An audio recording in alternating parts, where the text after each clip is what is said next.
दोस्तों, समय में यात्रा करना चाहे अतीत हो या फिर भविष्य हो, इसे एक काल्पनिक गतिविधि माना जाता रहा है जिसे अब तक हम सिर्फ मूवीज में ही देखते आ रहे हैं।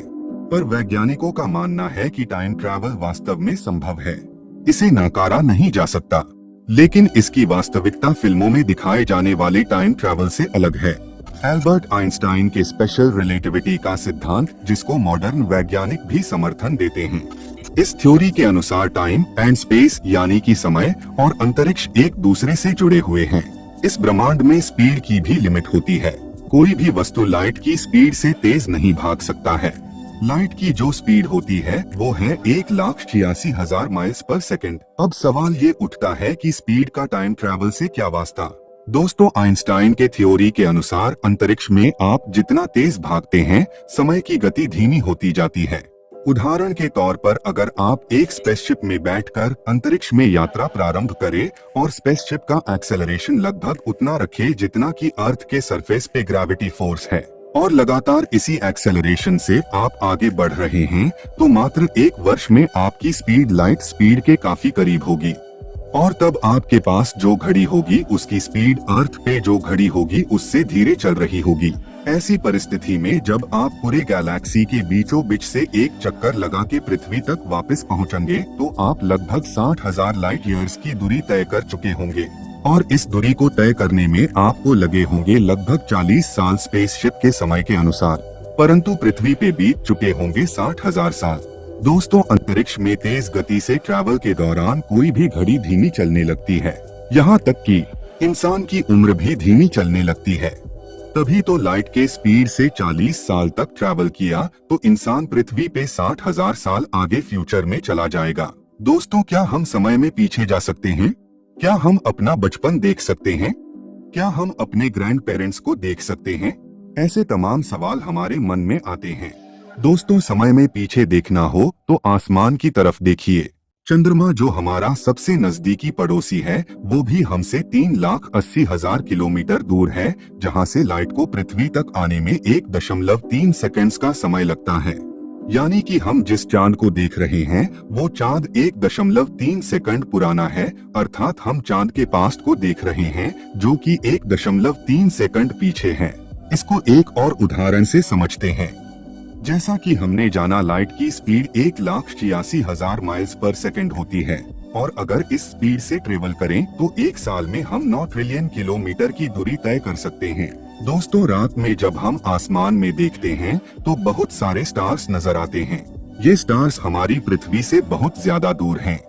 उनमें से जो स्टार पृथ्वी से सबसे नजदीक है वो है अल्फा सेंचुरी, जिसको हम अपनी नंगी आंखों से देख सकते हैं। पृथ्वी से अल्फा सेंचुरी की दूरी 4 लाइट ईयर्स है, जो कि लगभग 25 ट्रिलियन माइल्स होता है। ये जो डिस्टेंस है वो पृथ्वी से सूरज के बीच के डिस्टेंस से 2,70,000 गुना ज्यादा है। अल्फा सेंचुरी से लाइट को पृथ्वी तक आने में 4 साल लगते हैं, यानी कि रात में अगर हम इस तारे को देख रहे हैं तो ये 4 साल पुराना दृश्य है। उदाहरण के तौर पे मान लीजिए कि अल्फा सेंचुरी पे लोग रहते हैं। आप जब पृथ्वी से टेलीस्कोप के जरिए अल्फा सेंचुरी को देखते हैं तब आपको एक प्रेग्नेंट लेडी दिखती है, पर एक्चुअल में वहाँ अल्फा सेंचुरी पे लेडी ने बच्चे को जन्म दे दिया होगा और बच्चा करीब 4 साल का हो गया होगा, पर हमें पृथ्वी पे उस लेडी की 4 साल पुरानी जिंदगी दिख रही है। यानी कि हम उस तारे को समय से 4 साल पीछे देख रहे हैं। दोस्तों, टाइम ट्रैवल समय में पीछे जाने की थ्योरी को मैथमेटिक्स एंड कैलकुलेशन के हिसाब से पॉसिबल पाया जाता है, पर दोस्तों इसे प्रैक्टिकली पॉसिबल कर पाना अभी तक निश्चित नहीं हो पाया है। दोस्तों, एक सवाल जो हमारे मन में अक्सर आता है कि टाइम ट्रेवल से जुड़ी कोई घटना हमारे पृथ्वी पे घटित हुई है क्या? सन 1934 में British air marshal sir Victor Goddard अपने बाइप्लेन को उड़ाते वक्त स्कॉटलैंड के आसमान में भटक गए। उस समय हवा तेज थी तथा नीचे जमीन पर कुछ भी नहीं दिख रहा था। सर गोडार्ड धरती पे कोई ऐसा परिचित चिन्ह खोज रहे थे जिसे देखकर अपनी दिशा निर्धारित कर सकें।